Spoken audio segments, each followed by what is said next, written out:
Hello, this is me, Aziza, again. As you know, I was doing my research and observations in University of Wisconsin Eau Claire, and today I'm in Center for Excellence in Teaching and Learning. Here we have Evan Hansen, Associate Director of the center, and today she will talk about the university and about the center. Thank you so much for agreeing for the interview. Yes, thank you very much. Thank you. Yeah, so to tell a little bit more about our center, so our Center for Excellence in Teaching and Learning, or we shorten it sometimes to CETL, really helps instructors with their teaching practices and helps them with their course design and really any kind of support we can give them throughout their time here at UW Eau Claire. We also help with new faculty orientation when they come and they start here as a new instructor, and we offer a lot of different professional development programming and different opportunities across campus. So the University of Wisconsin-Eau Claire has about 10,000 undergraduate students and a few hundred graduate students that are at our university at any given time, with up to about between 400 and 500 instructors as well. So our city in general is about 65,000 people, so our university makes up a lot of what our city encompasses as well. And we really enjoy the campus culture that we have here. We have beautiful green spaces, lots of opportunities, all sorts of different kinds of majors that students are participating in, from history to nursing to biology to all sorts of different diverse areas as well.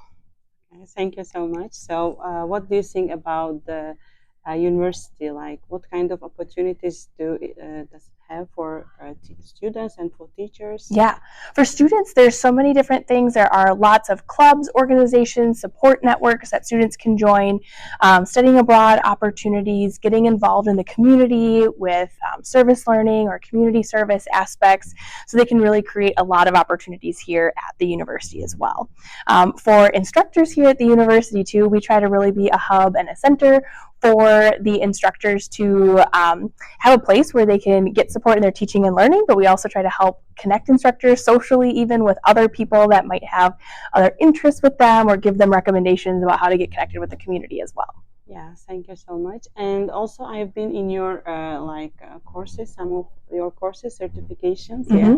How do you get these how to say, ideas, or did you have this in your kind of syllabus that you do every year? Is it like you do every year? Yeah, we have a lot of our programming that will be fairly consistent, that we'll do frequently throughout the year. Yeah. Exactly. Our teaching center has been around about 16 years now, so we've been established quite a while. Teaching centers have been kind of a newer thing on higher education campuses in the United States, so we're really glad that we've had a solid foundation here at UW Eau Claire and are very supported in our work. So we have all sorts of different kinds of programming. Some of the communities of practice that we do, like our CETL certificate program that you had participated in, our new faculty orientation, some of those kinds of things are very consistent every year that we offer those opportunities. And then we also add in kind of individual sessions based on topics that are of interest or of importance at the time. So we've been doing more things around generative AI. We've been looking at different changes that are coming in our learning management system, Canvas, that people need to be updated about. So those kinds of things as well. I also really like the reading club. Like my question is, how you choose these books, like for teachers, like is there any requirement for the books, or you just choose it? Yeah, we usually try to choose books that seem to fit with what some of the needs are of the instructors at the time. We also try sometime throughout the academic year, we try to bring at least one book author to campus. So a lot of times one of our book groups relates to the book author. So this year, one of our book groups, actually here on the shelf behind you, the Norton Guide to Equity-Minded Teaching, really an important kind of topic. And we try to find books that have a lot of very practical tips and usage. So the theory behind teaching and learning is really important, but when it comes down to it, instructors need the what can I do in my class right now kind of tips. So that's kind of how we look at a lot of our book selections, is looking at how can we find things that are very practical for people to apply right away in their teaching and learning. Yeah, it was interesting. And I just wanted to have your recommendations for teachers of Uzbek teachers who teach English as a second language. Like what kind of methodologies should they use nowadays to improve more the learning process and what are more essential things of 21st century? Yeah, I think some of the most important things we can do really come out of how we create a supportive learning environment for our students. So we really want to focus on how are we being clear and direct in our expectations?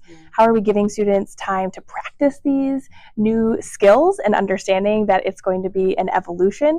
And so really helping students to build good habits in their own studying. And to do that, we can model that in our classrooms by having them do some of that practicing with us. So when they're outside of the classroom having to learn on their own, they can establish some of those really good habits. So being able to really be clear with your students what you're wanting them to do, and really thinking about how are you breaking down some of these bigger projects, ideas, skills into some smaller chunks that are a little bit more digestible for students to do some individual practice and continue to build on those skills can be really important. Yeah.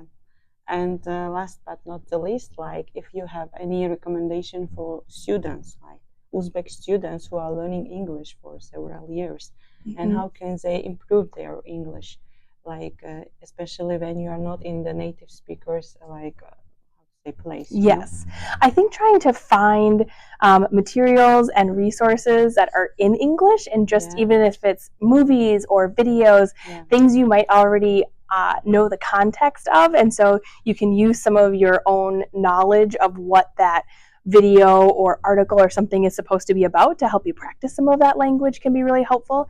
And I think even being able to talk and work with others too. So not try to do it just on your own, but being able to have some of that dialogue and just ask for interesting things somebody else has found to be able to practice with or learn from too can be really important. Okay, thank you so much. Yes. It was very interesting to have interview with you. Absolutely. Thank you for inviting me, Aziza.